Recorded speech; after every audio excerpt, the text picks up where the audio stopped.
Welcome back to another edition of Platform. Today, we're going to be speaking to Stefan Brandow. I'm really excited about this interview because Stefan Brandow is one of the first people that we paid to film a section for Wheel Scene. He also designed one of the early t-shirts that we did back in, I think it was 2011 or 2012. He's also potentially one of the most prolific skaters of the past decade. He releases at least 3 or 4 sections a year, every year, without fail. Just looking on the Wheel Scene website alone, I think he had something like 25 videos, and I'm pretty sure I didn't even post all of them during that time frame. In fact, the only time he isn't really releasing sections is when he's injured, and that doesn't happen very often. He skated for Roces. He was on the pro team and then quit.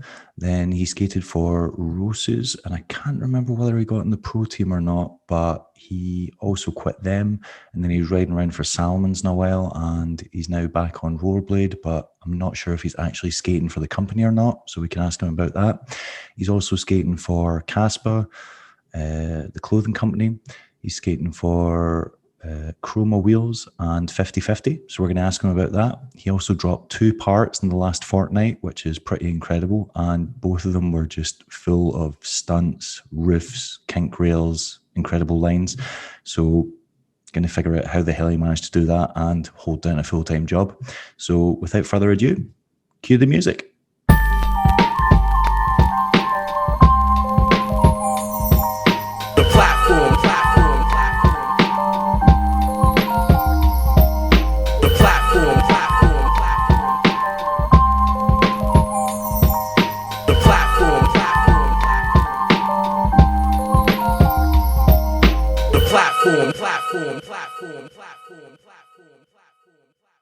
We might be in business. Yeah, man, I can hear you.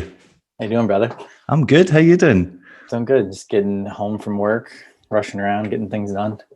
It looks like you've blacked out the room or something. There's no natural light happening anywhere there. Well, it's also dark. It's also dark here now. Fun old daylight savings, which we have for no reason. It's dark there already. Isn't it only like 5 o'clock? 5:30. It starts to get dark now because of daylight savings. All right, fair enough. Well, yeah, we're in Scotland, and yeah, terrible. It's basically dark from 4 o'clock. I hope you remember to vote today. We had to send ours in ahead of time. Ah, right. Okay. We're both from out of state, so. Where are you living at the moment? So we're in Columbus, Ohio. So this is where like Hawk Trackler, Kyle Wood, Ben Poling, that whole crew, everybody's from here. So that was part of the main reason of me moving back. Okay, right. That's quite funny. You should mention Kyle Wood because I don't. You know, you get like the Facebook the YouTube suggestion stuff. Yeah. And one of his videos came up, and it was one of your old sections when you had bad.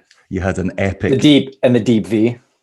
You had the deep V. There was a lot of chest going on. Not a lot of chest here, but a lot of chest going on. Yes, that was that era. Yeah. You had the emo screamo haircut. Yep. You know, nice little straightened fringe. Yep. You know, yep. College was a terrible time. Yep, had the older sisters hair straighteners going on. Yep. And I also totally forgot that you rode Valo skates at one point. Yeah, for a while. Yeah.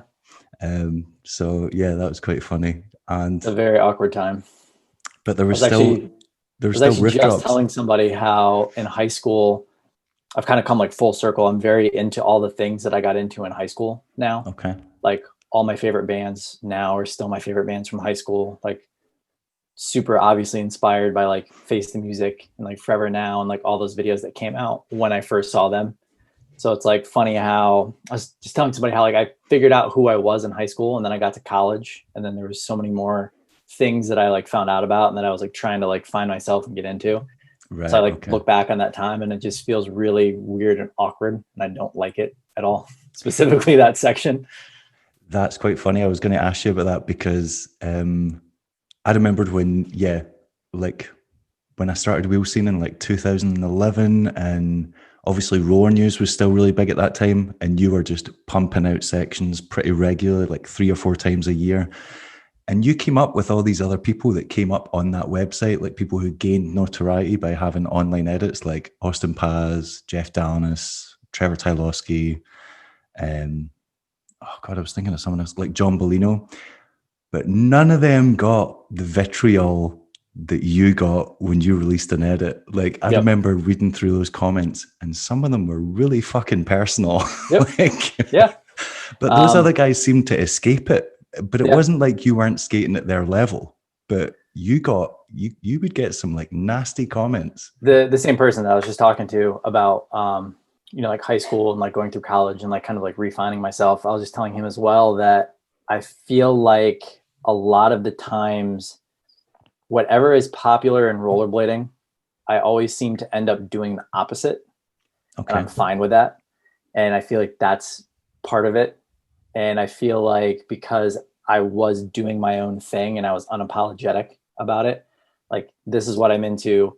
If nobody else is doing Unity set slides on the ground, but I'm enjoying it at the time, I'm going to go full on with it. Because somebody says something shitty, or it's, you know, it's not what's cool at the moment, it's not going to stop me from doing it. I'm going to keep doing it because it's fun. Like, I love this shit more than anything. And I love filming and I love making videos more than anything. So I'm not going to stop doing what I love to do and what I'm thinking is fun, even if I'm like finding out and like trying to like, you know, work it out and go through things just because somebody said something online. So it took a while, like, to get used to that and like kind of expect like, all right, when I put something out, like, I'm probably going to have some really rude shit said for no reason. Yeah. Because it's, you know, it's, I haven't wronged anybody. I've never, you know, talked shit on anybody. It's just for some reason, I've always said this is such a weird thing in rollerblading that people will be like, well, I don't like that guy skating. He's a garbage human.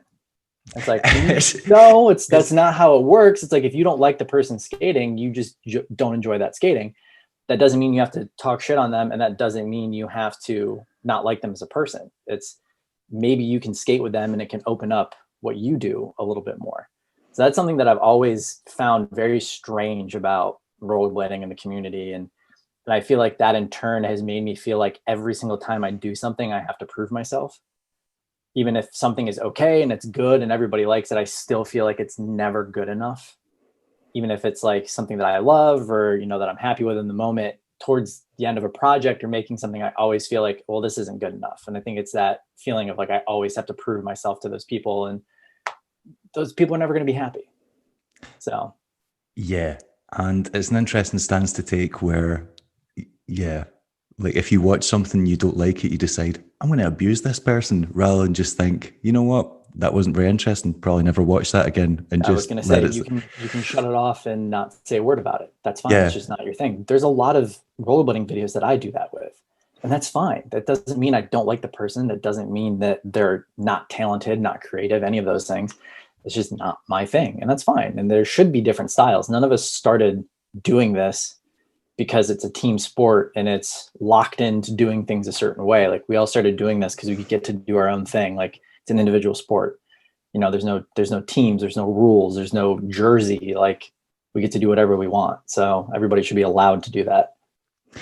Yeah, it's a stance that I still don't take. I still don't understand, but it is quite funny that Roller News was trolling before trolling was a term. Like, yeah, like it's such a commonly used, it's just in everyone's vocabulary now. But back then we didn't call it that. We just, I think you called it, I don't know, hating or whatever. Yeah, I think a lot of us got thick skin because of those things in those times.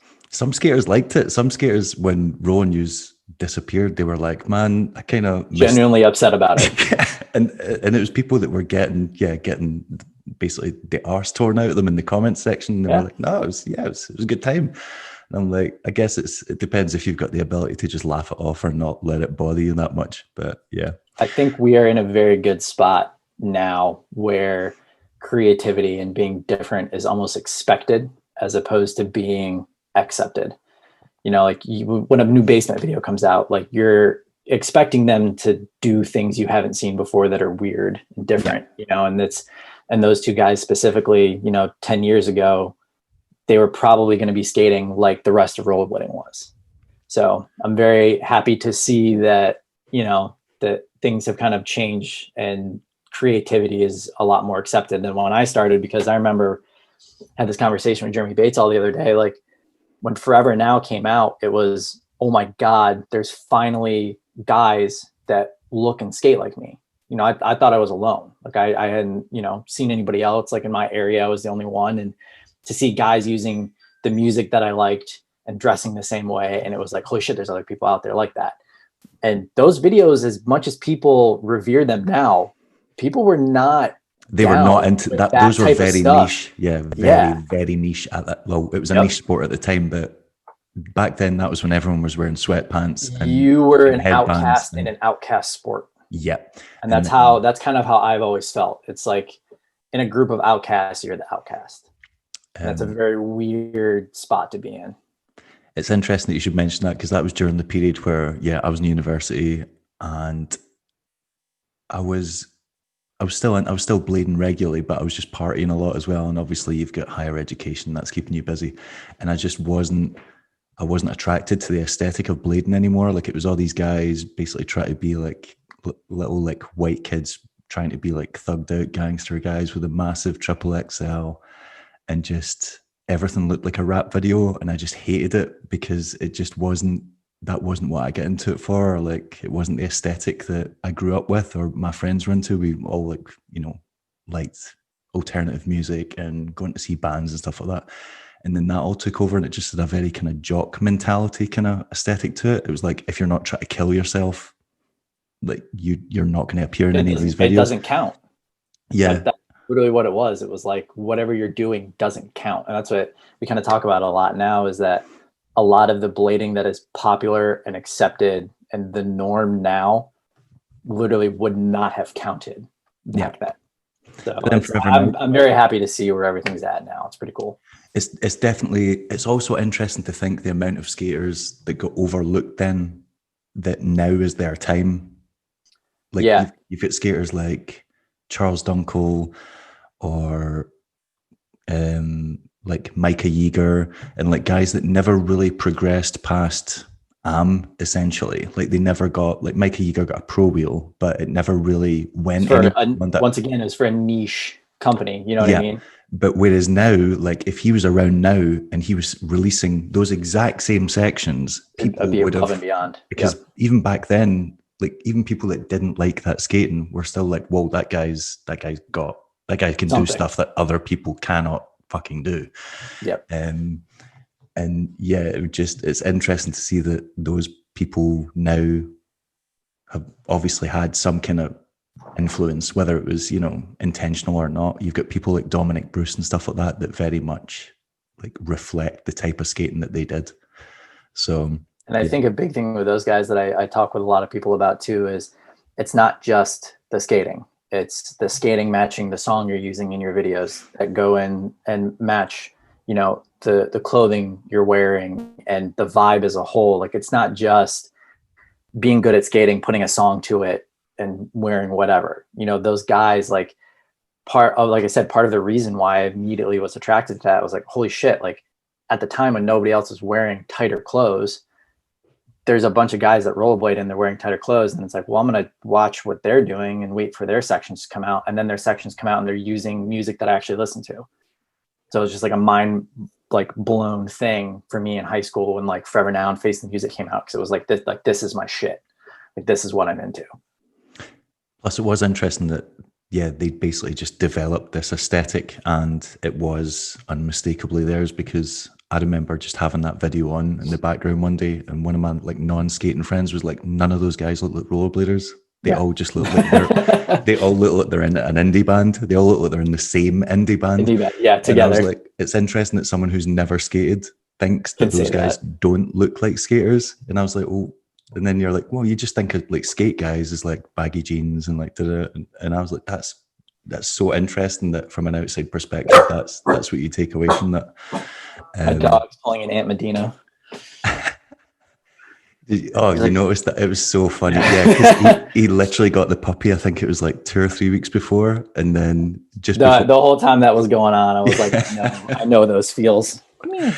And just kept being like, I'm going to be really sorry. Like, they might get into it at some point. Oh, hello. You say hi? Is it? We got like, what? No, not a corgi. Corgi, yeah. Welsh corgi. All right. Okay. Nice. Everybody likes her being in my edits more than me. So dogs are becoming the new one in skate after Gas Station Steve, you know. Yeah, exactly. She's hilarious.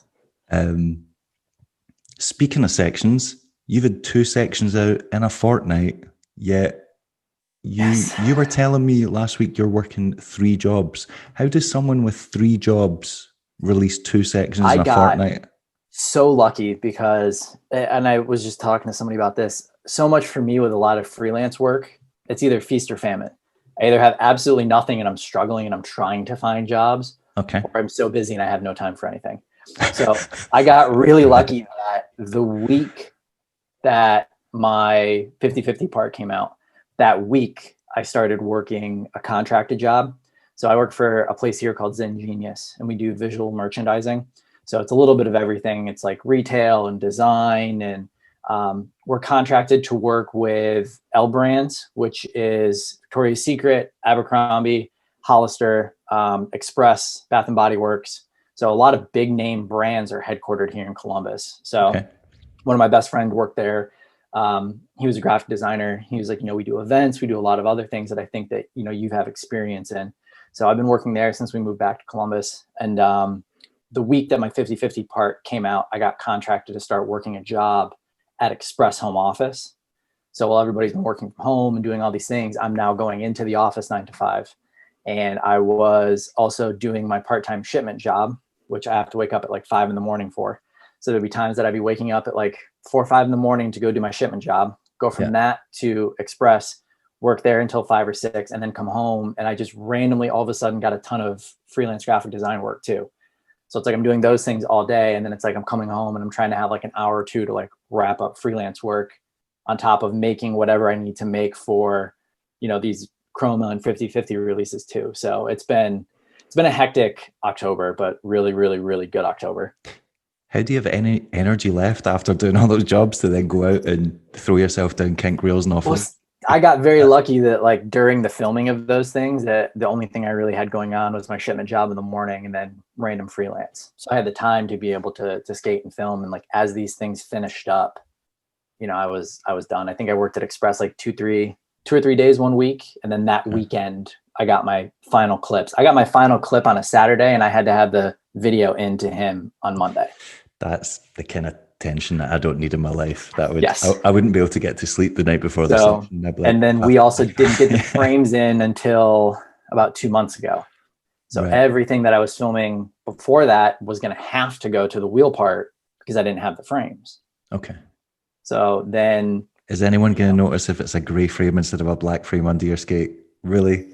Yes, but no. So, and it was also more of just doing things the right way, Okay. Yeah, that's fair enough. Mentally, I would just not. I'm too specific about those type of things. So when we got the frames in, it was kind of like, all right, the frame is in. I'm going to immediately start. Like every single thing I get is going to go to the frame part, and I had a very specific vision and idea of what I wanted to get for it, and it was just having the time to go out and get stuff. So, and we pulled it off. Like I said, like that Saturday before, literally got, I think, 3 tricks on my ender that day, knowing that like I have to have this done by Monday. So Hawk and I just went out and blasted everything that we could, just destroyed the skates that I had, destroyed my body, just like to get it done. So that's what I was going to ask about, because your skating has not changed over the years. When I look back on those, even like the wheel scene section that you made for us in, I think it was 2011 or 2012, all like the core elements are still the same. Like you're still doing the experimental stuff. There's still like the hand plants. There's still the looking for just the obstacles that aren't your standard ledge and rail and stuff like that. And you've always had like the toe rolls and things like that. But it just seems like when everyone else has mellowed out over the years, you've just got like more and more intense. So you're like more roofs, more toe rolls off roofs, harder set slides, more complicated, and you're like, there's a kink rail. Like, where can I find an obstacle to skate before the kink rail? Or after the kink? Whereas most people are like, the kink rail is enough. Yeah, we call it the +1. Okay. Eugen's really good at doing it. Like Eugen will do a fucked up rail or a fucked up trick, and then he'll like tap out or like add one more switch up on the way out or like something like that. And like everybody here in Columbus, we're really into that. It's like, I think we've always been into that. Like the way that we all skate is kind of like, yeah, it's cool that you could do this kink rail. It's like, but what if you did this beforehand? And it's like, oh shit, it makes it even cooler. So you call it the +1. I call it just being smug as fuck, but okay. Right. Cool. Yeah, just, it makes things a lot more fun, I think. Cause like you said, you could just go and do the kink rail, but everybody's done the kink rail. It's like, well, how can I do the trick that I can do on the kink rail differently? So that's kind of our mentality. And then I just love jumping off shit. Like everybody jokes about it, but it's fun to me. That's what's the most fun. Like I have more fun doing that than I do anything else. So it's like, why am I not going to do that? I'm not going to force myself to skate a certain way because other people are skating that way. Yeah, that's fair enough. Also, it's an interesting turn in events where you get trolled for everything else like a decade ago, and now you're just known as the roof guy. Like anytime someone mentions your name, without fail, the comment section will just light up with people making roof jokes. Comments. Yeah, and without fail, I'm not gonna lie. That's a worse. There's worse predicaments to be in. Absolutely, yeah, for sure. Like it could be, you know, the curb guy. It's like you only do steezy soles on curbs, but it's like I got to a point where I was hearing it so much. It's like, yo, I do other stuff. Like like the Roces part. Have you watched the sections? Yeah, like there's other tricks. I can do things. Yeah. We realized that, like we were joking about it here, we realized it started with that Roces part and there was only 4 roof tricks in it. And we're like, is it really that like far removed from what people are doing now that, 4 roof tricks are going to make you go, all he does is roofs. It's the roof guy. So, and it's like, they're so prominent though, because like when you see someone on top of a roof, it's a spectacle. It's true. So even for a skater, it goes back to what I was saying earlier. Like I always feel like I have to prove myself.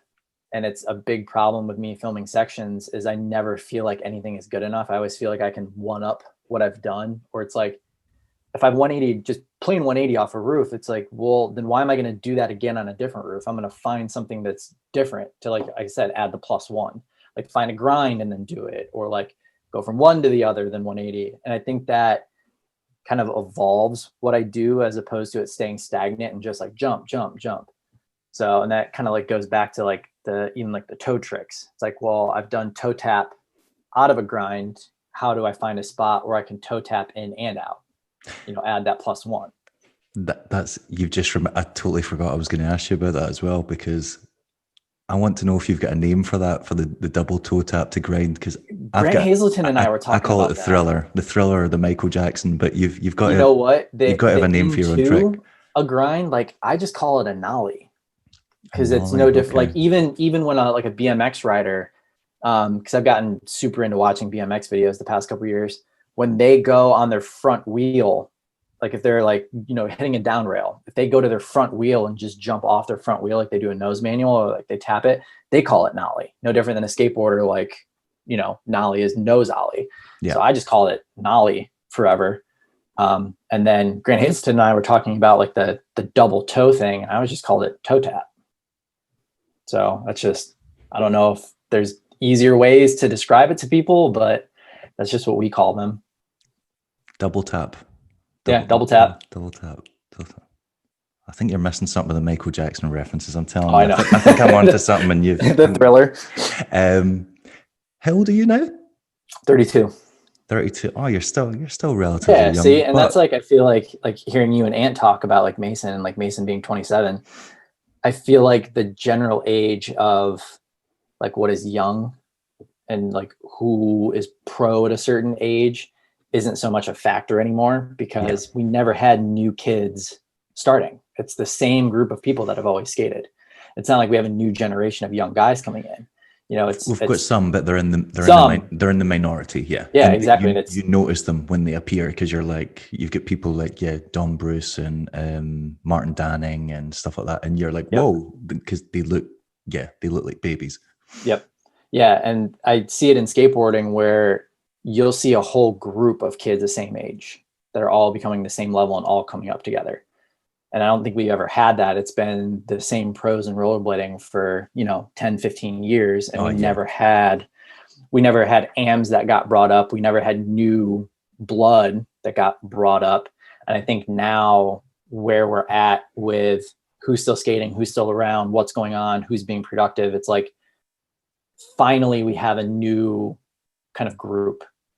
There's like a change of the guard kind of thing going on. Like John Fromm should have been pro for a boot company for years, and like seeing things like that. Like it's nice to see people who have been doing it for so long getting the recognition they deserve finally.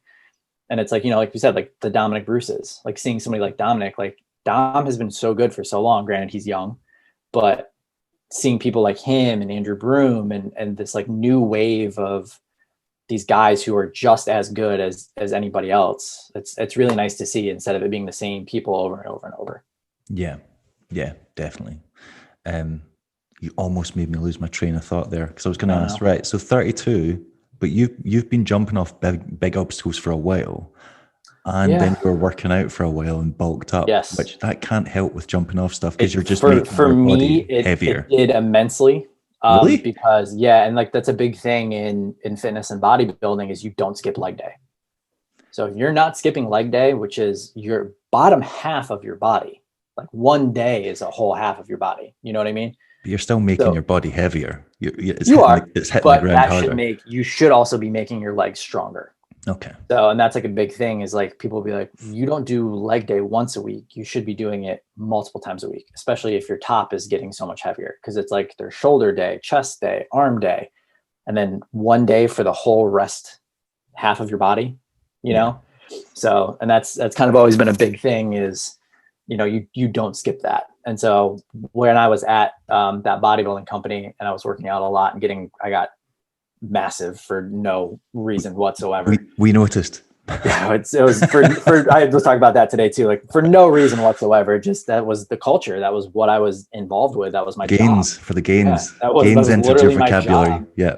So, you know, that was a part of it, was, well, I'm still skating and I'm getting bigger and heavier. My legs need to be just as strong. And I feel like I felt the best and my body felt the best when I was doing that. But from a life and lifestyle standpoint, it's not realistic. Like you can't be eating 6 meals a day, you know, going to the gym twice a day. Like if you're in that culture, like I said, like that was my job at that time. Yeah. Absolutely doable. That was expected. You know what I mean? Like if you're at that type of workplace and environment where that's what they do, that's what they sell, then of course it's easy. You know, we had 2 kitchens in our workplace. So it's like, if you didn't have work to do, you could go meal prep for the week instead of having to go home and do it. You know, we had gyms on site. So it's like, if I didn't have any work to do and I wanted to work out, I could just get it done while I was there. So that just sounds exhausting. I like beer and pizza too much. It was a crazy, crazy year of my life. It was a very crazy job. So is that your way of saying that your body's holding up well to all this abuse, because you're still hitting it hard? Like I'm doing all right. I will say that right now, and a week ago, I was pretty sore, because having that limited time span to try and get that video done and get done what I wanted to do, there's a lot of stuff in that video that I wasn't going to put in because I wanted to go back and do it better. Okay.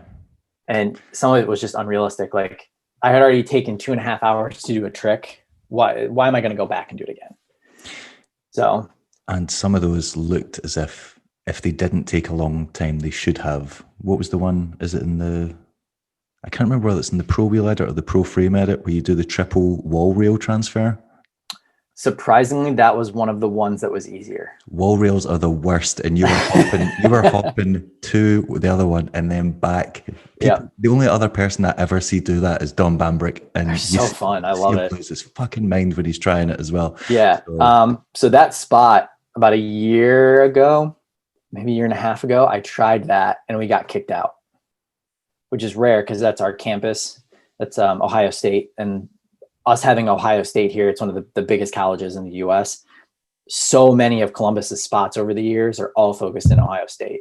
And it's rare that we get kicked out. Like I've been skating here for 10 years and had maybe one issue. And it was kind of like, hey, can you guys go skate down the road? Or like, you guys can't jump on that. And then we skate away and keep skating. So I knew I wanted to go back and do that. And when I went back and was ready to do it, I kind of had that like, well, shit, we might get kicked out again, even though we weren't going to, but just having that mentality of like, I need to get this done, just kind of did it quick. Up the bench, just a triple transfer quick. Yeah. No big deal. Yeah. But that one didn't take that long, but I was extremely excited to get that, because that was one of those ones that I thought about for so long that like when I got it, I was like, fuck yes. And it wasn't like that was hard. Fuck yes. It was like, yes, it's been on my mind for so long. I finally got it. Hop up the bench to back unity to fakie 7. I did that for 2 hours. And the one I put in the video was the only one I landed. Okay. just taking that, whipping that hard and taking that impact for that long. And that was after I had worked 6 a.m. to 6 p.m. So I was Fun just, times. yeah. You're like, why am I, this sucks. Why am I doing this? So, and that I wasn't even going to use that clip. That was one of the clips that I wasn't going to use. And just because I didn't do it how I wanted to do it. And I kept doing it over and over and over. And I was like, I can't do it anymore. Like my body's destroyed. I'm in so much pain. Like I just got to stop. Like it's unrealistic. Like it's not worth it at that point. And I was like, I'll go back to it this weekend. And then it had actually rained the next day. And all of that is like a slaty marble material. Okay. So there's no way you're rolling on that while it's damp. So it came down to it when I was editing the section before having to send it in like that Monday. I had one tiny little black space left and I had that clip and I put it in and it fit the music perfect. So I was like, I got to use it. So nice. And I don't think it turned out as bad as I thought it did either. So yeah, I don't think anyone's going to notice. Thank you. So 2020's turn, when most people are suffering, you're having, well, most skaters are suffering in terms of, you know, managing to get exposure. Like most of the big names haven't released sections this year. And you've not only released 2 banger full lengths, but have now got 2 pro products to your name. That's got to feel pretty good, because the past couple of years beforehand, it's been an amazing looking October. great for you. Yeah, no, it's been an amazing October. Like I had been thinking about this in discussion with somebody that's in the creative field here. He's very interested in skating. He doesn't skate, but he kind of is interested in like seeing it and like what we do. And he's a graphic designer too. So he and I like talk shop a lot about freelance. One of the things that he said, he was like, I feel like when you're in a bad spot, you getting into that bad spot in your life or like with skating or something happening, he goes, it leads you into something better. He's like, every time that you've had something happen, like anytime I've talked to you about things, he's like, it always seems like it happens for a reason. And the thing that happens after that is even better for you. So, and I said, I've tried to keep that mindset a lot of times, because times in my life where I've been at my lowest or my worst, coming out of that is when the best things happen. And I think that's because being in a struggle, you want to work harder and you kind of set yourself up for good things to happen. It's kind of like a make your own luck situation instead of, you know, just being lucky and having things happen. Okay. I think that's a positive outlook to have. Yeah. You've always been an incredibly hard worker. For the entire time I've been running the magazine and now the website, it's just like, I always know something's going to come out from you. I always know when I contact you and say, oh, do you want to do something? It's going to get done. But after the whole Razors thing fell through, and then I was like, oh, this could be, he could just disappear into, you know, the middle of nowhere. Like what happens when people quit big sponsors? You see it regularly. Someone quits a big boot brand, you never hear from them again. And then you joined Roces, and I was like, oh, he's going to get the rebirth here. And you know, we were in contact throughout that, and you were quite happy.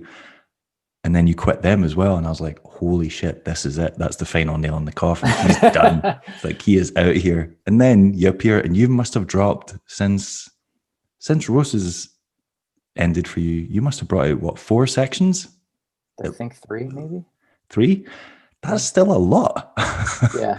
And I still have leftover footage from this year that we're going to put in like a Columbus crew video of just all, you know, everybody here like skating around too. So, yeah. So we're going to have to go through this in timeline. First with Razors, you rode Razors and then rollerblade for a little bit and then back on Razors, right? No, I actually rode for Razors for 8 years straight. When was you riding RBs for a bit? Yeah, 2010, 2011. Okay. I was skating RBs and like Solomon's on and off. And then end of 2011, 2012, when I was in North Carolina is when I got on Razors. So that was that sounds about right. Like 6 years, I think then. 6 or 7 years, somewhere around that time span. So how long were you on the AM or flow or whatever they were calling it before you get bumped up to pro, basically? Nothing really. Didn't really have a title. Part of me leaving and doing what I did was because the Cult was my skate. Like I loved that skate so much. I didn't skate any better than any other skate. It felt so comfortable. I loved it. It was perfect for me and my style of skating. And I consistently got told that I was not allowed to skate the Cult. So, which was weird when you're being asked to make the promo for the skate and then being told, well, you're never going to do this, this, and this with the brand if you keep skating that skate. And if they don't want you to skate it, why do they keep releasing it? Yeah. And I think part of it kind of ended up being, you know, he's not going to back down. That's all he's going to do. We might as well just have him, you know, be the one making the promo for that skate. So I think that's kind of what it turned into. And then part of me being on the pro team for them, they said, you know, if you're going to be pro for us, you can't skate the cult anymore. You have to skate the shift. So I hadn't skated the shift yet. I was interested in skating it. So at the time I was like, yeah, cool. Yeah, I'll try it, whatever. But then it was kind of, no, really, like you can't go back to skating the cult. Like all the pros have to skate whatever the newest skate out is. And I thought that was a little ridiculous because the whole reason of me, you know, doing something with that brand and being able to get to that level was me skating that skate and skating the cult and promoting the cult. Like if I hadn't been the one promoting the cult and making the videos, I don't think anybody ever would have cared or thought for me to be on the pro team for them. So I just thought that was a little odd and kind of ridiculous. Plus, well, there's 2 points to that. There's other skaters on the Razors team riding the cults. Like Ray Cronenberg has them, Dominic Bruce has them. In fact, he was even riding them in his pro skate introduction.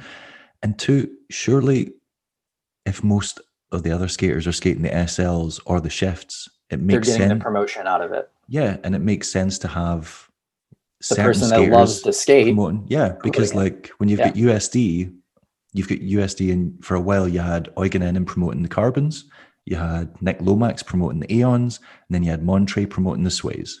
If Nick doesn't like the Shadow, don't force him to skate it. If he loves the Aeon, let him skate the Aeon. You've got other riders on the team. They're all pushing each individual product. If that, like, it just seems kind of short-sighted to if you're selling that product to shops, someone has to be promoting it. Unless they just believed it was selling itself, or it was selling itself. And I know it was selling out. That was like part of the thing. That's why so many colors were coming out around that time, and why I kept making promos for that skate is they were selling out. People liked them. People love them. And that was kind of the thing. It's like, why aren't you going to let the guy that loves this skate and, you know, champions it, skate the skate? So, you know, you saying that decision's a little bit short-sighted. I feel like a lot of the things and decisions that they were making at that time kind of felt that way. For me, it kind of felt like they truly didn't give a shit about the riders or the community. And me growing up in the music scenes that I grew up in, I have a lot of standards and ethics, and I'm not going to promote and champion a brand that doesn't give a shit about me and doesn't give a shit about the community. So that was a big thing for me is, you know, as I was like making my pro edit and releasing that and like kind of hearing things and getting behind the scenes and talking to the other riders and seeing what was going on, kind of realized there was nothing going on and there was no future there. And then to find out that the owner doesn't even know who I am and thinks that I'm just a graphic designer that doesn't skate while I'm pro for his team, that was kind of the final straw. So you mentioned that previously to me. And and that's kind of the final straw. I was like, you know, I love rollerblading too much to represent a brand that doesn't care about its riders or the community. That's ridiculous. So I'm never going to stop skating. Me riding for or not riding for somebody isn't going to stop that. So I would rather not have their skates on my feet and represent them and be true to myself and do what I believe and just continue to skate whatever skates. Yeah. That's fair enough. I just find it kind of bewildering that Andy Wagner can own a company and not know when someone gets turned pro on his team. Whose decision was it to put you on the pro team then? Because you get put on around the same time. A couple of the pro riders that were already on the team kind of were making the suggestion of like, hey, like, look at what Stefan's doing. Like, we want him on the pro team with us. And a part of that was we all wanted to do stuff together. Like, we wanted to make a team video. Like, we were talking about making a team video on our own budget, us flying to each other, us filming each other and editing it ourselves. And we kind of got a no, don't bother. Right. So that was another one of the things that like kind of got added to me being like, you guys don't care. And I just don't want to, you know, be involved or represent that. So yeah, it has been a weird period for Razors for a long time now, because you guys all get added at the same time. It was like, well, around the same time, like there was you, Howie Bennett, Derek Henderson, and John Fromm. Well, Yep. I think John Fromm was the last, wasn't he? I think I was last. He was last. Out of those four, you quit, John quit, Derek got a pro skate, and Howie Bennett disappeared off the face of the fucking planet. Like he had that pro skate, he had the pro team introduction, which I thought was sick. It was really short, but it was sick. And then you just never heard from him again, which is insane because he was an incredible talent. And he was one of those other people that I really looked forward to his parts. Yeah, with the skates alone, they have so much potential. And then with the team of riders, there was so much potential. And I think that, any other brand that would have that group of guys willing to film a team video on their own, like on their own budget, like they would jump at that chance. So yeah, you'd think a brand would want self starters who are like, oh, we don't need you to do it for us. We'll do it for you. Yeah, because like I said, I like making stuff. Like that's why there's so many video parts and like things out there. Like that's my favorite thing to do. I love going street skating and I love filming it. I love, that's the creative side of me, like being a designer. Like I like thinking of a song and thinking of how things are going to be placed to the song and like what visuals you can put in. If you like put black and white to this song, what does it look like? Like I like that creative side. I love making video parts. I'm not going to stop doing that. So it's like for me to want to do that for somebody, I don't know. It's just, and when, like I said, when you don't feel it's appreciated. Yeah. And all things considered, like was the correct choice. I absolutely made the right choice for me. Like I'm happy, like it, is what it is and keep going on. When you joined the Razors Pro team, did they give you any, like, what was the difference between how it was before and being on a title? So there wasn't, and that's what we were told. There was no pay, no expectation of anything. We were told, right around that time when everybody was getting added, we were told there was going to be no more pro product. We told there was going to be no trips paid for, no contests paid for, no monthly anything. It was just a title. Yeah, that's strange. Yeah, because when Andy Wagner did his interview with BMAG, he said we're not doing any more pro products because they don't sell. He's like, we're not going to find another Brian Aragon. They're not. I don't think that's true. They brought out the Kirill Galushko and then the Derek Henderson. I'm like, you're sending a very mixed message. Yeah, and that's part of, like I said, more reasons that kept getting added to me, kind of being like, this is not what I want to be around or represent, and I want to skate and do my type of skating, and I'd rather not be involved with somebody than represent something I don't believe in. When you left, was there anything that you thought you could have done differently, or do you think there's anything that could have resolved the situation, or if you'd had a conversation with them? So I did try to kind of sent a very professional email, kind of explaining how I felt about things. There was no surprise. It was stuff that we've had all talked about and had mentioned, and other riders felt that way. And the response that I got and everything that happened after kind of proved my point of why I was doing what I was doing. Okay. Most of my videos got, and like I said, I was very thankful. I in the email, I was like, I appreciate like so many years of support. I just don't agree with what's happening going forward. It's nothing against you guys. It's just not what I believe in and what I want to see out of skating. And like I said, the response that I got was not a good one. It was not professional. And then all my videos get deleted from the Razors YouTube. I did notice that. I went to look back at a couple of some them, of the and they just videos weren't there. Yeah, I worked the hardest on, that I was the happiest with and most proud of. Thank God I had them saved on my computer, because they would have been gone forever. And those were videos that I cherish, because it's stuff that I worked on with Hawk, that Hawk and I like went on trips and were like so proud of, and so like had so much fun. Like my Razors Cream and Pro edits were essentially like when I moved back to Columbus. That's when I was like so happy with my life, and like, I'm skating and like I'm around my friends, and it was just such good times. And then to see them get deleted after I was said, like, hey, I appreciate like everything you guys did. I'm just, going in a separate way than what you guys are envisioning for the brand. And it's just kind of like, all right, cool. Like this proves my point of why I wanted to leave. That's like, I think that's fair enough. If you've tried everything you can to resolve a situation and it's not, and you're still willing to be amicable about it, to get that response after everything was kind of like, all right, cool. I was like, this just proves it. Yeah. So it's unfortunate, because like I said, I love their skates. They had so much potential with the brand and the team. And I just, I don't know.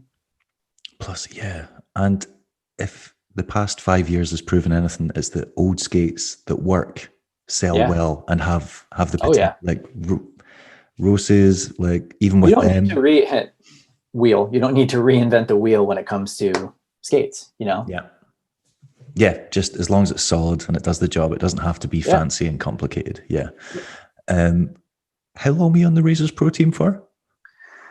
I think it was in around October, November that we discussed it and started talking about it. And I had already been working on a part that I was really, really, really happy with. And then knowing that that was what it was going to be used for, went on a couple random trips and got, tricks I've always wanted to do.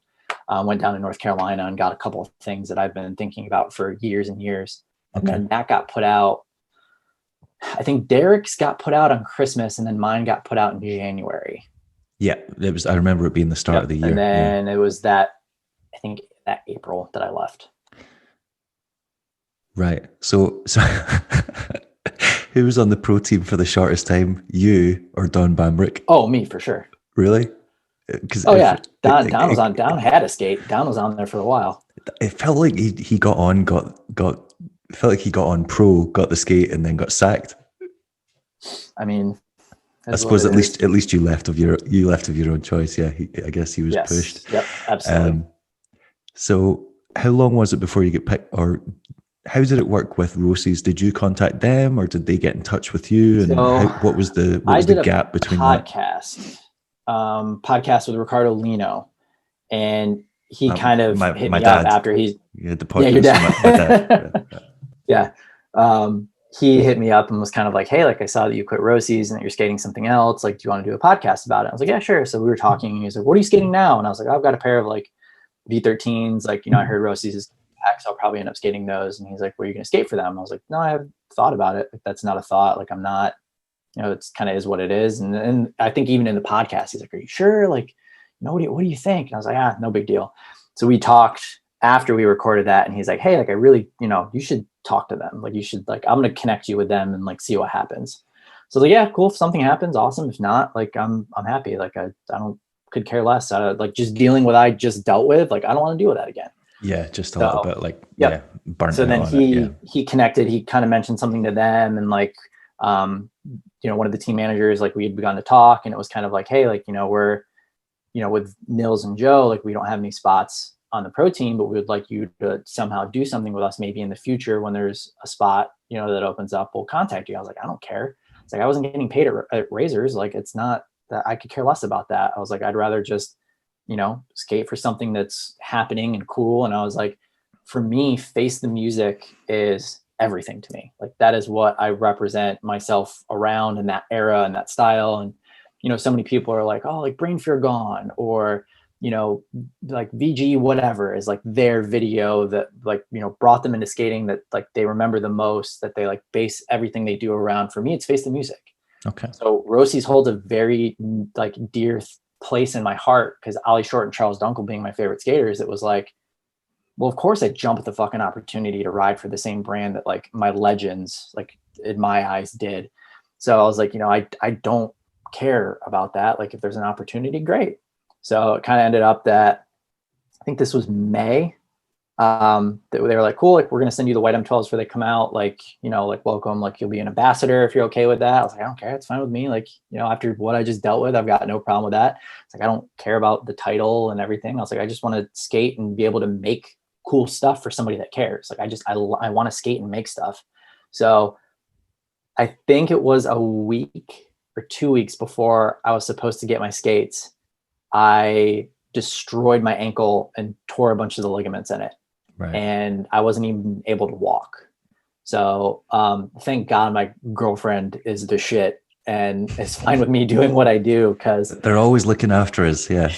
She's the best. So went and got me crutches and, I had to like hobble around for the longest time. And it when I put skates on, it was like going back to square one. I couldn't do anything. I couldn't do any tricks at all. I had fractured that same ankle before a couple of years ago, but I was able to do toe rolls. I could jump off stuff. I just couldn't bend for top sides.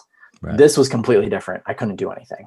So that did not start everything off great. I felt like I wasn't living up to my potential because I couldn't really skate. And when I did skate, it wasn't great. Like I couldn't do any of the tricks that I could do. And the tricks, like even just balancing a soul grind on a box hurt to go one way or the other. So it was just unrealistic for me to really do anything how I wanted to do it. So that was kind of a big thing. And at the time, Blader Union asked me to do one of the paid video parts that they do through their Patreon. Yeah. So I was like, I would absolutely love to. That'd be awesome. I've been wanting to film a section, but the problem is I can't do anything right now. I can't skate. Like it's not realistic for me to film a video part the way that I'm skating right now. So the first maybe like 6-7 months of me being on, I couldn't do anything. It was miserable. So did that Blader Union part towards the end of the fall when I was starting to be able to skate and do some things. Still couldn't topside. I couldn't royale, couldn't torque. Like back unities even hurt, and that's like my trick. So, if you lose that, you're like, I'm done. It was bad. Don't take my signature trick off me. Yeah, and I knew it was something that was going to take time. So I didn't want to not film something. So filming that part, it kind of ended up being cool because it made me think about things in a different way. So it's like we would go to a spot and it's like, what can I physically do on this? As opposed to like, what's the best trick that I think I can do? So did that Blader Union part. I think that was in late fall, and then went to Winter Clash. And it was around that time that I started doing stuff with 50/50. So this would have been 2018, 2019. I can't remember. Yeah, because I remember like I wasn't at the checking last in with you. Yeah. Yeah, it wasn't the last Winter Clash. It was the one before that. Yeah. It was the one that Joe won while he was on Roces. Yeah. So that was the Winter Clash that I went to. So got to hang out with, the team and kind of meet everybody, and like still did not feel up to par for what I'm used to skating. Like I was still like, it was like starting from scratch. And so went there and then came home, filmed some stuff there, came home, filmed some stuff for 50/50, put out my introduction for that. And then that summer I was like, okay, like I'm like finally getting back to normal. I can start to do stuff again. I'm going to fucking film a part and it's going to be really good. And I'm going to go all in on it because I'm pissed off that I've had a 1.5 years of not being able to skate how I want. So I wanted it to be the best thing that I ever made.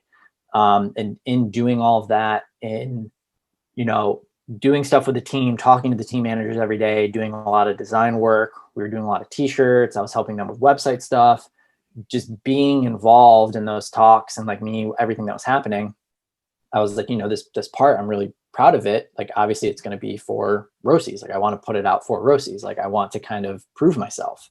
I wish I could have filmed an introduction part when, I got put on, but I was injured and I couldn't. So this was kind of my, I don't want to say retribution, but it was kind of like me getting back to how I felt like I should be skating and kind of like making up for, everything.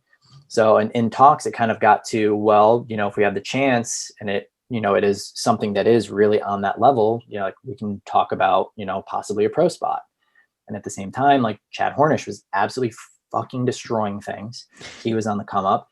Chad and I are great friends. He came back and went on a bit of a tear. Yeah. So it's like Chad and I are great friends. He's one of my favorite skaters. Like being on the same team together was awesome. Like I've been friends with Grant forever. And it was kind of like, this is cool. Like, this is awesome that I get to skate with my friends, skate with people that I look up to, that I'm, fans of, whatever.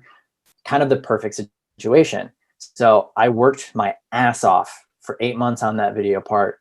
Up until then, that was my favorite thing that I had ever made. I was so proud of it. Sent it to them, knowing what it was supposed to be for, having kind of a deadline for it. I stressed over that part. I will never stress over a video part like that again, because it wasn't needed. There was no point. So I'm happy with it. Yeah. But it's skating. Skating's supposed to be fun. And I think in the back of my head, it was me trying to prove myself and me thinking, this could be for something special. I need to make it special. And that kind of made the filming for not that fun. So when it was done and I sent it to them a week before it came out, they were like, hey, we don't have, in the budget to, have anybody be pro for the next year. We're just going to kind of post it as is. And I was like, oh, that's kind of disappointing. Like me working hard for it. It would have been perfect for a pro introduction, but I love this video. Like, let's just get it out. Like, that's fine. I don't care. Like, no big deal. Like, I'm not going anywhere. Like, I've got tons of time. If the opportunity presents itself later on, cool. Like, if it doesn't, whatever. like I said, around the time Chad was trying to, you know, have things happen. And one of the comments that got made to both of us was, well, you're both too old to be doing anything in skating. And that was kind of like okay, you know, well, what about all the people that are older than us I was about to say, that are doing just as many things or even more than us at a higher, you know?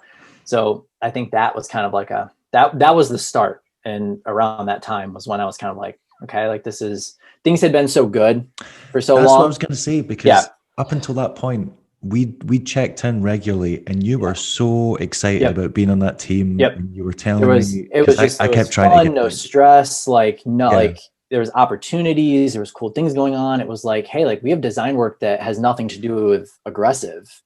Do you want to do the design work so like you can get like have some jobs, like some freelance jobs? And I was so appreciative of that. Like that's so cool for somebody to think of, like, hey, like, you know, you're skating and, you know, it's, you know, you're just skating for us, but we could get you paid for what you do for your normal job. And I was like, that's amazing for you to think of me like that, and, you know, be able to give that opportunity instead of just go to some random, you know, graphic designer in Italy, you know? So I was to go back to that. You were, I just remember you being so excited because you guys had like a group chat with all the team members on it. And I remember everybody was on the same page, I kept trying to get all the inside info out of you, and you were just giving me none of it. It was fucking infuriating. Sorry. But then, and you were, I didn't realize you were also doing design work for them as well. So what was it? Did a couple t-shirts, worked on like some brochure stuff. All right, so nothing for the aggressive side. Well, I did a lot of all the t-shirts that everybody's wearing now. I did a lot of that, or I think all of it, to be honest. I'm not sure what ended up getting used and not used, but you know, like t-shirt designs, like YouTube banners, you know, just things like that. Nothing like super specific for aggressive. But yeah, like the group chat we had, like it was cool because everybody's on the same page and we all skate so differently, but like we all respected each other, and it was just cool. Like it felt like something that I wanted to be a part of because everybody was respected. And, you know, because there's very few brands in blading that have a cohesive team. They have a selection of people who skate for the brand, but there's no real, like, there's no real unit there apart from maybe them skates now. But it felt like Roces had, and I always say them runs their brand like a skateboard brand would. When you go on a trip, you take the team on a trip and you film the team. Like that's what skateboarding brands do. Like skateboarding teams are cohesive even if they don't live in the same areas because they get together and do things, you know? So, and that was cool seeing that. But like I said, towards like the end of that year, me putting that video part out, hearing some of the things that were being said, like things started to change a little bit. And that February for Winter Clash, we were all kind of expected to go to Winter Clash, and then everybody was going to go to Italy and film. Was it Mizica? I think was the name of that. Yeah, the trip video that they did. That was kind of like. So that was this year when. This February. I'm still pissed about you not going to Winter Clash because that's when I was very planning upset on, about. molesting you there, and I had no opportunity and I was to excited. do that. It was ridiculous.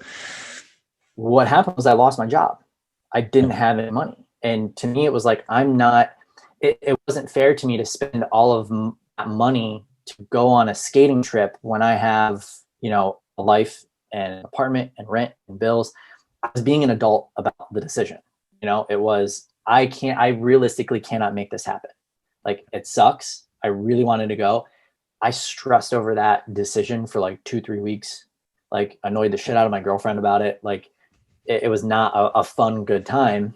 And the response that I got into saying, hey, I'm not going to be able to make it. I lost my job. There's just no way. Like I'm being a responsible adult. I need to like stay here, do some more freelance, figure some things out. Like I have to make life work. Like this is more important than skating.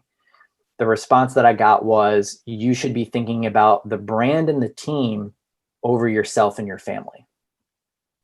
So the minute I heard that and hearing the other things that had been being said, the couple months before that, that's when I was like, I'm done on that alone.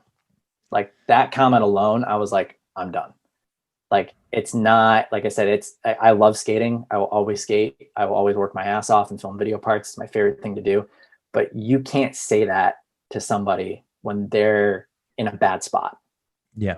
it should have been, oh my God, we're so sorry. What can we do to make it work? You know, like, we're going to miss you. And it turned into a week later getting more, I kind of left the conversation at that. I didn't say anything. A week later, got more responses that were very similar to that.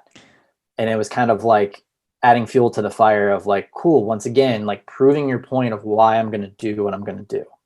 Like, this is not like, you can't say those things to me and expect me to be like, oh, no big deal. Like, it's all good. Water under the bridge. Like, to tell me to think about a brand before myself and my family is not, I'm not a professional. I'm not, That's it as well, you're expecting me to spend thousands of dollars to fly internationally, you know, when I could be using that money to set myself up to make my life easier with what is happening in my life. So, and that was kind of my thing. I was like, I'm not under contract. I'm not professional for you. Like, for you to tell me it was an unprofessional decision to, you know, to be an adult and, you know, make the right decision for me in my life. Like, I didn't think that was very fair. So that, on top of a lot of the other things that were said, it was became very combative and very rude, and a lot of things being said behind other people's backs. And I was like, this is not skating to me. This is not what I want to be involved with. So. Okay. Yeah. There's been various stories that have come out over how the team manager has handled the team over the period since Roces have basically revamped their brand. After everything that happened with Joe, this was obviously before you. Did you not?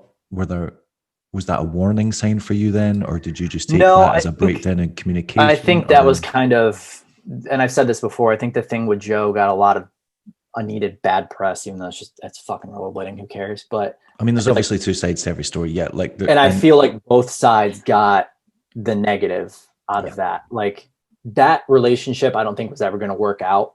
And like, anyway, like, I think they both wanted very different things, and it was fine for them to split. Like, they're doing fine without Joe. Joe's doing amazing without them. Like, it's cool. Like, that's fine. I don't think that was ever going to work out. So that was kind of like its own situation, you know? And I feel like for what happened with me, I was like, you know what? Like, this is supposed to be fun. I love rollerblading. It's something that is my favorite thing to do. It's my hobby. It's my passion. I don't want to be dealing with that stuff. Like, I shouldn't be dealing with rude comments and, you know, unprofessionalism and like all these things of when we're just trying to do something that's fun. And I will always say this, like, I would rather just skate than deal with those things. Like, I'm not going to stop skating hard. I'm not going to stop making things, you know? And so after that February, I got a pair of Solomons and made a video part before quarantine. Industry killer. It's because I like skating. Like, I'm not going to stop doing those things. So, it was such a weird period. And then did Chad Hornish quit before or after you? Before. Yeah. I imagine that probably also helped the decision, because you were like, well, this isn't. Yeah. I mean, that was kind of the thing too. It's like, well, if Chad feels the same way that I'm feeling, obviously I'm not, crazy in my thought process, and then to have those things said to me, I was kind of like, okay, cool. There it is. It's two tough things to lose as well, because they had workhorses on both ends of the spectrum there, because Chad was absolutely. Are you from Glasgow? Where did that come from? Chad was absolutely killing competitions, and he was going to like every competition going. And in my opinion, put out two of the best video parts that have been put out recently. Like Pink and what was the other one? Very Pink. I don't know. Sorry, Chad. Was there another one? What? Yeah, he put out two Pink related. One I think was online, and then one was the VOD. But both were so good. I remember Pink. I don't remember anything after. Yeah, he's put out two. Oh. But both were. Was it not just an Instagram thing? I remember he's done loads of Instagram. Dream and Pink. That was the second one. Dream and Pink was the second one. Pink was the original one. Dream and Pink was the VOD, right, which I believe is online now. Yeah. Both of those parts are just okay. That must be what I love his skating. So I'm a big fan as well. But yeah, they had him killing the competition circuit, and I assume he must have been paying to go to a lot of those events on his own, because they couldn't have had that much budget for someone who wasn't even pro, essentially. And then they've got you just putting out video part after video part. It just seems like, especially considering since you've left, you've now put out what, 3 since you've left. So it's like those could have been Roces parts. And I, like I said before, talking about my friend that was saying this, I feel like everything that I've done, it's kind of led me to where I'm supposed to be. I feel like both of those decisions with both of those brands, I did the right thing for me. I don't care how it's viewed or how people see it. It was the right situation for me to do what I did. And it set me up for much better things and for me to have much more fun in skating and not be stressed. And I think that's the most important thing. So if that's what came out of me leaving both of those brands, then I had to leave them. You know, it's cool. I'm super happy. Skating's been amazing. This October's been unreal. Like it's a dream to have all these things happening. So from the outset, it does look negative on your part. It's like, absolutely. Stefan Brandow was the guy that just quit sponsors. Yep. And I understand that, when, but at the same time, I got to do what's right for me. Oh, and absolutely. Like from a face value, it's like, oh, this guy's just quitting sponsors left, right, and center. But when you actually look into it, it shows a lot of integrity, because so many skaters out there would kill to be on the Razors Pro team, because it's got obviously so much history with like Shima and Elliot, and then later with like Murda and Aragon and stuff like that. And I imagine there's a lot of skaters out there who, even if you said to them, you're not getting a salary, you're not getting paid for anything, you can release like, sections for us, you're getting nothing, but you'll be on the pro team. I imagine there's a lot of people out there that would be enough. They go, I'm on the Razors Pro team, sweet. Same with Roces. They would go, oh, I'm just sponsored, this is great. And they just eat the shit and take it. Yep. Just for the title. Yeah. And those opportunities, like I don't take those opportunities for granted, and I didn't expect them. Like all those things were great honors that I still am happy that I got to do. Like I wasn't expecting those things. I didn't, go into that saying like, this is what I want, but kind of is what it is. But like I said, you could have just put up and shut up and did what you're told, but you didn't. No, and I think that's not the scenes that I was raised in and the communities that I come from. That's the exact opposite of what you do. You stand up for yourself. You stand up for the things you believe in. You make sure that things are done the correct way. It's coming from like a DIY background with like ethics and standards. Like I can't let something that I love be made unfun and make me lose my passion for it because of somebody doing things the way that they're doing them. So, yeah. And when those things are done the wrong way. After it ended with Roces, did any other brands contact you, or did you contact any other brands? Because none at all. Nope. I'm kind of surprised by that. And both ways. Like I'm not gonna. If somebody wants to come to me, that's awesome, and I respect the opportunity. But I'm also not gonna go to anybody expecting something. Like I also part of it, like working with Lawrence at 50/50. Like he is one of my favorite people that I've ever had the pleasure of meeting through skating. Just him as a human, and me getting to do stuff with him is above and beyond and more than what I want. So that alone makes me extremely happy, and I'm so appreciative of him and everything that he does. So there's no need, you know what I mean? Like I just wanted to skate. Like I was stoked to get Solomon's and just make a video part just because, like, it was an excuse. Like it's like, oh, I got new skates, I can make a new video part. Like that's what I love to do. So I was kind of surprised you didn't end up in Adapt. I thought, because of the Cavan connection. Yeah. I imagine he would love the opportunity to film you and have you in Europe and working on, with the team. So I was kind of surprised that nothing developed there. I actually, the first skate that I skated after Razors was a pair of Adapts, and they just did not. And it was that too. It was like, oh, sick. Like Cavan's one of my best friends. Like it'd be cool to like have an excuse to film with him, like not even being on the team, just, him being the Adapt filmer, him being like, well, I'm in California. It's like, oh shit, well, I'm going to come hang out with you. Even though you hate California. Yeah, I fucking hate California. But I love Cavan. I would go to California for Cavan. So that's a different story. But I just, one of those things, like I know what I like to skate. I know what's comfortable. They just did not work for me. somebody gave me a pair to try out, a used pair. So, cause I didn't, that's a big purchase for somebody. It's a massive investment. Yeah. And that's fine. Like if that's what you want to skate and you're into, like, that's cool that we have like little niche markets like that inside of rollerblading for like people that are into those specific things. But for somebody who's never skated something like that, it was scary. And I was like, I don't know if I want to spend $600, $700 to try a skate. So thankfully somebody let me borrow theirs, tried them out. What they did not work. A friend of mine had V13s and was just like, here, take them. Like, you can just skate these. And then that's how the Roces thing ended up happening. So, but yeah, I just kind of one of those things that there was a ton of Solomons available. There's still a ton of There Solomons always available. is. I'm beginning to think I'm going to die and still see people selling them on Blade Trade. Yeah. Well, it's like I was looking for RBs and SSMs and like you can't find them anywhere. Like and it's crazy that those were things that came out a couple years ago. Yeah. But 5, 6, 7, 8 years ago, whatever. And Solomon's came out 15 years ago, and you can find. I bought 3 pairs of Solomons for the price of a normal pair of skates, and I was kind of like, why would I not do this? Like, this makes so much more sense to me. So that's what I've been on and off on all year. So they are tried and true. But in your latest section, you're skating.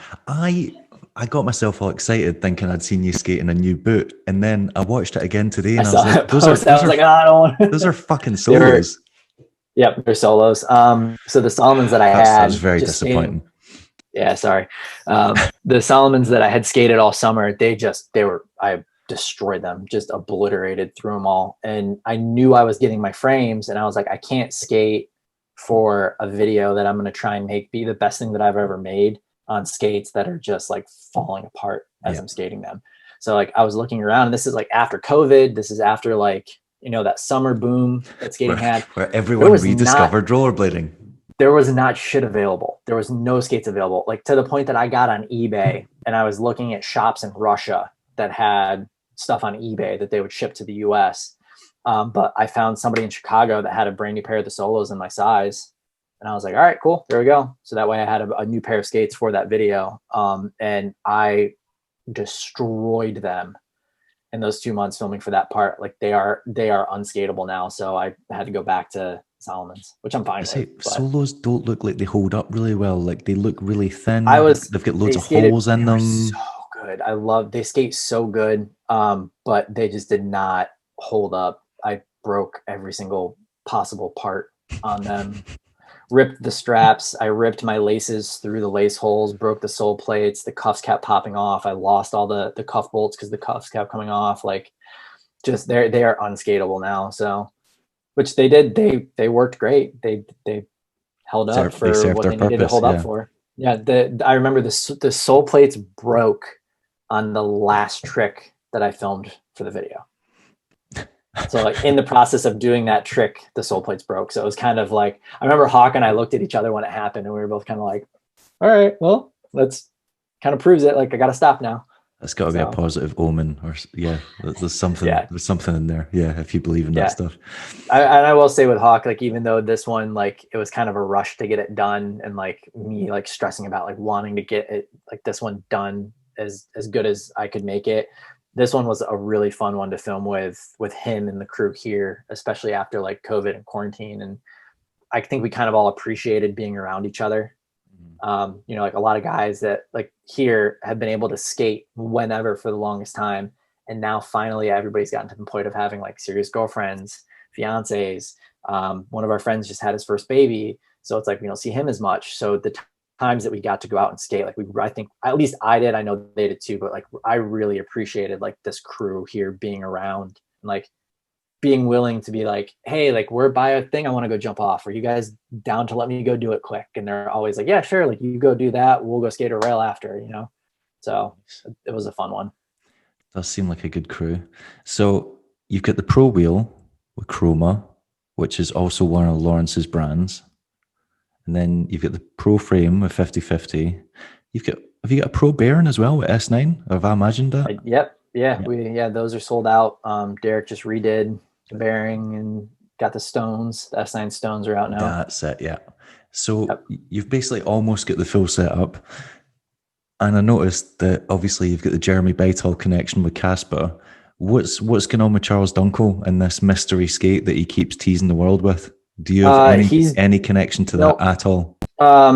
Jeremy and I were kind of talking with him and helping him like kind of, you know, think of, you know, me being like the branding and design guy and Jeremy being like the art guy, and like him and Charles having the connection for years, and Charles being my favorite skater. Like, I was about to it say, was really, considering his influence on dude, you, it that I was would have thought that would have so been the cool. Like perfect the match. fact that I can like text or call Charles at any time now is that's fucking ridiculous to me. Like, that's so wild. Yeah, Charles just wants to do something. You know, we were kind of helping him out with ideas and, you know, going like kind of getting things going, and, you know, saying like, you know, you could do this, or like kind of letting him know. Almost what I was doing was like letting him know what had been happening in skating since he left. Okay. Like saying like, you know, like these are the skates that have been doing well, and like if you did this, you should do it this way. I don't know So if he's he's not putting really been something. keeping up with the sport since he's been out of it. Yeah, so that was pretty much what we were doing, and then a lot of the stuff that he wanted to like make and do and that he started to like get and test was not skates that I ever would skate or try. So it was kind of like, you know, if you need my help, I'm here, like, good luck. But he's kind of doing his own thing. And now that he's like, I hope he's into making something. I hope it's going through. But I think now it's like he's gotten a little more secretive about whatever he's doing. So if Okay. he's doing something cool, if he doesn't, it was great getting connected with him. But as far as that goes, like, I don't know. I hope he's making something. That'd be cool. All right. Okay. So, Um, damn it.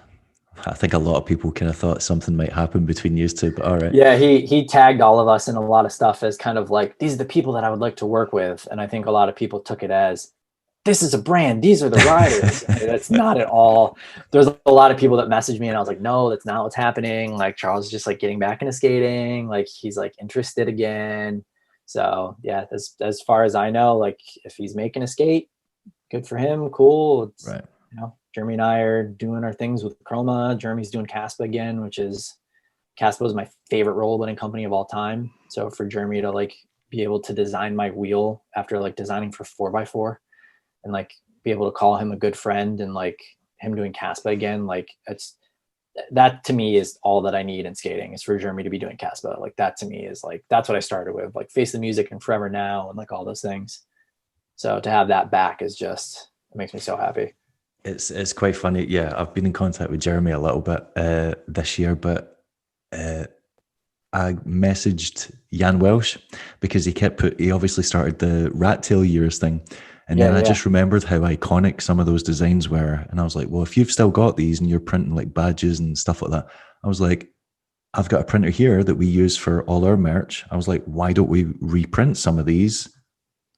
And I was like, I'll cover the cost. I was like, we'll split it 50-50. I can distribute them here in Europe. You can distribute, you know, your ones in the US, and then there's no shipping and customs. And then literally 2 weeks later, Jeremy announced that he was releasing those two designs on t-shirts. And I was like, damn it. I was like, I had the idea had planning.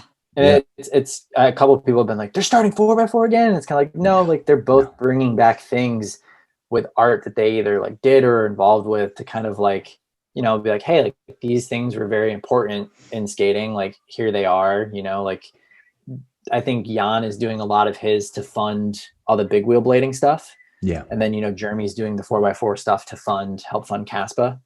So, and it's just cool to have them be able to bring those things back and have people appreciate them without it being another, you know, brand coming back from the dead. Yeah. I don't really understand that, where people are like, oh, we need Senate back, or we need Mind Game back. I'm like, you do realize that those people stopped those companies for a reason. Like, Shane walked away from Mind Game because people stopped buying it. Like, it Exactly stopped being profitable. He wouldn't have walked away from a profitable company. Just like Arlo didn't walk away from Senate, you know, just on a whim. He walked away because he saw that its significance was decreasing. Yep. So yeah, I just find it really strange when people want to like unearth these things that belong in a certain place of time. The nostalgia glasses have been on a lot of people the past few years. I feel like, I don't know if that's because things from the 90s are more popular in culture in general, you know, like Fila coming back and people dressing like it's the 90s. I don't know if that's a reason why. I don't know if it's because we have guys that used to skate coming back again and kind of being like, well, where are these brands that I grew up with? Yeah, there's But I a lot definitely of feel that. like the nostalgia glasses have been on hard, and I can't say anything because, like I said, like Cast was my favorite brand of all time, and for Jeremy to bring that back, like that's my childhood. You know, that's what I grew up with. Like that's what got me excited about skating in the first place. So for me to have that back, I'm like, fuck yes. Like I get somebody wanting Mind Game or Senate or like something like that to Yeah. come back. Like I understand, but I also feel like at the same time we have to kind of move skating forward. I feel like as positive as the community has been, as progressive as the community has been, I feel like a lot of companies are slacking, and we're lacking a lot of brands that are doing things correctly. You know, I hear a lot of people say it, and I'm not in disagreement that them is one of the only brands that are doing things correctly as far as, you know, marketing and, you know, product testing and things like that. And then it's like, you know, you've got like the K2s that just not even aggressive, just stop their, you know, rollerblading division altogether again. Yeah. And, you know, Well, they came back with a shitty game plan in the first place. Like they came back with no and team, yeah, dishing out loads of yeah. free skates to just random people all over the world. How can you No have marketing Dave plan. Lang and lose Dave Lang? Yeah. Like you had Dave Lang making videos for you, like you gotta. That's dude, Dave is one of my favorite skaters too. So it's like you can't lose Dave. Yeah. So yeah, I don't know. I'm glad that a lot of people are kind of appreciative of that era and time in skating, but I definitely think that, like I said, I feel like there's a changing of the guard going on right now, and people are a little bit more caring of how companies treat their riders, of Definitely. how their business practices are. A lot of things are becoming more transparent, and that was something that I wanted to see happen 10, 15 years ago. You know, and I think that we deserve that, you know, especially if somebody's not running things the right way. We can kind of backtrack and say, you know, look at this brand doing things the right way. You should hold yourself to this standard. So I'm excited to see what happens in skating going forward. I think there's a lot of opportunities for a lot of people, a lot of opportunities for brands to start, especially if they're done the right way. Yeah. Transparency is definitely something there needs to be more of, and it is good that it has been introduced in blading, because now that you're finding out what your money is doing It's going for towards, for yeah, a certain individual, or like them basically openly admitting, by buying these skates, this is what we've been able to give Danny Beer. Even if Danny Beer's not your favorite skater, or I don't know, you've got a chip in your shoulder and don't think he deserves a pro skate, you cannot deny his ability. He's got an exceptional ability. He's a very unique talent, and very few skaters, if any, in blading at this present time get the opportunity to make that kind of money. So you can't, if you're going to begrudge someone getting that, or you don't feel good about someone getting that as a result of skate sales, that says more about you than it does about that individual. absolutely. Like, how dare you be angry that somebody is making a living doing what they love in a Yeah. sport that nobody has been able to make a living off of for years. So, and like I said, I like that that's the standard now. Like your company's gotta go up to that standard now. And I like that. That's how it should be. And I feel like that's gonna weed a lot of the wrong people out of things. And it's gonna make people do things the right way. Hopefully. And yeah, we've just seen it this year with people putting more effort into products, or more effort into branding or packaging, because they see that it works for really small, you know, like basement brands, like things like Conjure. Like Conjure came Yeah, out of absolutely. fucking nowhere with the most random team known to man, releasing pro wheels for fictional characters essentially, and then selling out within like days. And then people are Yep. like, oh, it turns out if you just put in a little bit of time and effort, and you come with a slightly interesting, you know, vision, then Yeah. it can really take off. And yet, more power to them. You should not be getting sales in rollerblading just because you're a rollerblading company. You got to do things the right way, and that's something that Lawrence and I talk about with Chroma, and why the branding was the way it was, is that we kind of miss the days of people caring about the packaging, caring about the branding, caring about the image as a whole, caring about the artwork. You know, that was part of the reason of like bringing Jeremy on. It was like Jeremy did 4x4. Like he did a lot of this famous artwork for 4x4. He did a lot of the artwork for Heat. Like we felt like that's how things should be. And I think, like you said, like the Conjurers opened up the door for things like that to move forward. Is like, if you're a tiny brand that somebody is starting, you know, out of their basement, their house, whatever, if they can do that, why can't the big brands do things the right way? Yeah. Or just, yeah, try harder, basically. Yeah. Um, there are definitely some brands in Bladen that are living off their legacy and need to, you know, reinvest a little bit of interest or passion into it. So you've got the Pro wheel, the Pro frame, the Pro bearings. So there's no chance of a Pro skate coming with anyone. I was all excited about this Charles No, Dunkel not thing. I thought anytime. I'd cracked No. it. So what does the future hold then? Obviously, you know, we're hoping for a new president this year in your very Today, strange country that you live in. today, tomorrow. Yeah, Um, it's turned into a very strange country. I am very excited for the next year. Like I said, doing things with Lawrence and like 50/50 and Chroma gives us a lot of opportunity to work with more people and work with different riders and kind of do things on the back end of, like I said, like that branding and design work, the stuff that I love outside of skating, getting to bring that into skating. I think probably we'll just end up doing tons and tons of stuff for 50/50 and Chroma, because working with Lawrence is amazing. I know there is another Chroma wheel coming out soon. that's what I was going to ask. Yep. Are there any plans to add other He has people to the not. team, or There's stuff coming. I don't know exact time, like I'm exact telling you dates. nothing? Yep. Don't know exact times or dates, but that's the other thing that I like about Lawrence. Lawrence plays the long game. So instead of, you know, putting all his eggs in a basket, like he's got a plan.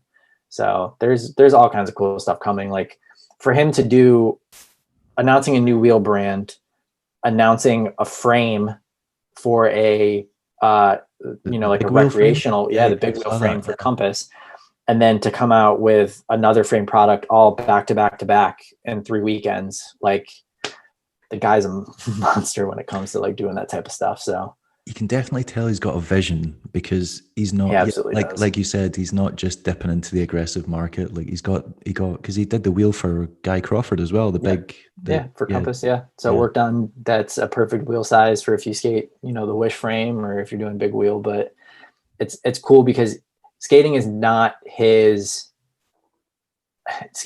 main job, but it's his main passion. Yeah. So it's cool to like, I think that's part of the reason that he and I like work so well together and, you know, or get so excited about things, is like, we just love doing the shit. Like we love talking about skating and talking about products and like, what could we do? And like, oh, that would be a cool thing to do in 5 years from now. And like, can you imagine if this brand did this? Like, oh, that'd be so cool. Like kind of have that like little kid excitement about skating still. So Okay. it's good to see. It does seem like a good partnership. Like you guys do seem as if you've got good chemistry, and like there's a mutual respect there, which I think you've been lacking in previous brands that you've, you know, worked or skated for. Yeah, he's a solid guy. Love Lawrence. I can't thank him enough for him thinking I deserve all of these things that he's given me this past month. Like this past October has been wild. Like I was so focused on making the video parts that like seeing all of that coming out, it's just like, I still don't feel like it's a real thing. So Okay. That's what I was going to ask. How have pre-sales been? Have they've been good or promising, or Chroma sold out. the wheels have sold out already? Yep, the wheels sold out on pre-order.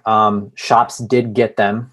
So if people didn't get them from the pre-order, you know, Roller House, Oak City, This Is Soul, Loco, like all the typical shops got them. Okay. I think the frame did pretty well. He and I haven't really, you know, he and I are already talking about things 6 months from now. Right. So it's kind of like we got the thing out and we're, you know, doing it. But I guess the frame is doing cool too. So I can't believe that people want something that's mine. You know, like I said, it's going back to like the roller news thing of I was like, about to say, we've come a long way. yeah, like feeling like I don't, you know, that like I always have to prove myself and everything I do isn't good enough to have somebody be like, oh, I'm going to buy that because your name's on it. I'm like, no, don't do that. Like, that's weird. I don't, you know, like I feel like I don't deserve that. So for him to give me the opportunities and then for them to like go as well as they've been going, it doesn't feel real. Like I keep saying, it's like an unreal feeling. Like it doesn't I don't think it's going to like click and connect for a long time. So, man, I think it's awesome and completely deserved. It's not like you haven't put in the years. I mean, throughout your tenure of putting out content regularly, so many people have just dipped out of the industry. You know, some people have dipped out for several years and then come back and attempted to have another skate career, whereas you just kept going, like I said, workhorse mentality. And it seems like it's finally paying off and you're finally getting what you want. So I think that's great. And I appreciate congratulations. that. And I really appreciate everybody that has kind of said the same thing of, you know, like I saw nothing, but my parents and I kind of talked about this. Like, well, has anybody said anything bad? There's been any shit talking? And I was like, no, I was like, everybody keeps saying I deserve it. So I guess it's going well. Like that's a really cool feeling to like hear that from people. So I really appreciate anybody that has seen stuff and said good things about it. Like it really means a lot to me. You can't see everything you've done over the years and not acknowledge that commitment, especially now that, yeah, you're not on any major boot brand and yet you're still pushing yourself to those levels and putting out that level of work. So Team Salmon. Hashtag Team Salmon. Really fucking hate that hashtag. I really wish those skates would just all disappear into an ether right now. Oh God. Okay. Thank you, Long. Long sent this to me. I really despise those skates. I had one pair. I had the first ST8s, and I just they lasted 6 months on my feet. As long as the sole situation is handled, I'm good to go. Okay. Can't skate those stock soles. After that, love them. All right, fair enough. We're going to leave it at that before I say something that gets me death threats. Nope. Right, let's wrap this up. Have you got anything else you want to say before we? I just, like I said, once again, we must have been doing this for an hour and 20 minutes. We've oh man, well. So sorry. Sorry for you're the one. You're the one not getting your dinner, so I don't care. Oh God, I forgot. Damn it, I still gotta eat. But yeah, I really just want to go back to saying like thank you to anybody that said anything kind or like selling out on pre-order of a wheel is absolutely fucking ridiculous to me. Like I'm so appreciative. Like thank you to Lawrence too. Like can't do any of this without him. Like thank you to Derek Henderson. Like the fact that Derek Henderson has a bearing company is the coolest shit to me. Like, you know, one of the coolest riders around. And thank you to Jeremy, like having my favorite artist, like have his clothing company back, being a part of it. And then him designing my wheel too. Like I'm living the dream right now. Like 15-year-old me is freaking the fuck out. So I love all you guys. Appreciate everybody. Yeah. Thanks for doing this with me. Thanks for always posting cool stuff. We appreciate you having the site. I think that's a good place to wrap it up with you, you know, massaging my ego. Leave it. Leave it on you being the best. Right, man. Well, nice to speak to you and speak soon. Yeah, hopefully in Europe very soon. Yes, that would be amazing. I don't foresee that happening with our country though. So we'll see. See you, bud. Have a good one. Bye. On three, let's jump off the roof. On three, let's jump off the roof. On three, let's jump off the roof. On three, let's jump off the roof.